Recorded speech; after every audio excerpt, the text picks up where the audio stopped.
For far too long, the United States government has been less than transparent in releasing information relating to its gold holdings. Not surprisingly, this secrecy has given rise to a number of theories about the gold at Fort Knox and other depositories. Some people speculate that the gold has been involved in gold swaps with foreign governments or bullion banks.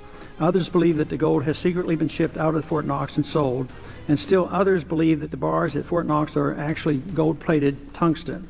Historically, the Treasury and the Mint have dismissed these theories rather than addressing these concerns with substantive rebuttals.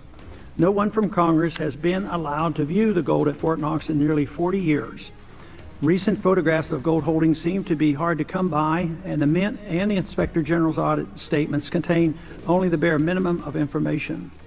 Because the government has for so long refused to provide substantive information on its gold holdings, it is not surprising that so much confusion abounds, both within and without the government. The difference between custody and ownership, questions about the responsibility for U.S. gold held at the New York Fed, and the issue of which division at Treasury is ultimately responsible for the gold reserves are just some of the questions that have come up during the research for this hearing.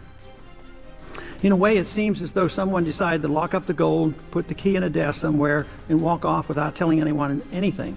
Only during the preparation for this hearing was my office informed that the Mint has in fact conducted assays of statistically representative samples of gold bars, and we were provided with a sample assay report. This type of information should be reported, or at least tabulated and published, so that the public knows exactly how many bars of gold exist, what their fineness is, and whether they are encumbered in any way through loans or swaps. While various agencies concerned have been very accommodating to my staff in attempting to shed some light on this issue, it should not require the introduction of legislation or a congressional hearing to gain access to this information.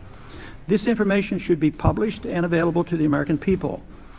This gold belongs to the people, especially since much of it was forcibly taken from them in the 1930s, and the government owes it to the people to provide them with the details of these holdings. We would greatly benefit from a full, accurate inventory audit and assay with detailed explanations of who owns the gold and who is responsible for ownership, custody, and auditing. While the Mint and the Inspector General trust the accuracy of the audits performed between 1975 and 1986, this still means that at least 2/3 of the gold reserves were last audited over a quarter century ago. Surely a full audit every 25 years is not too much to ask. I look forward to the testimony of the witnesses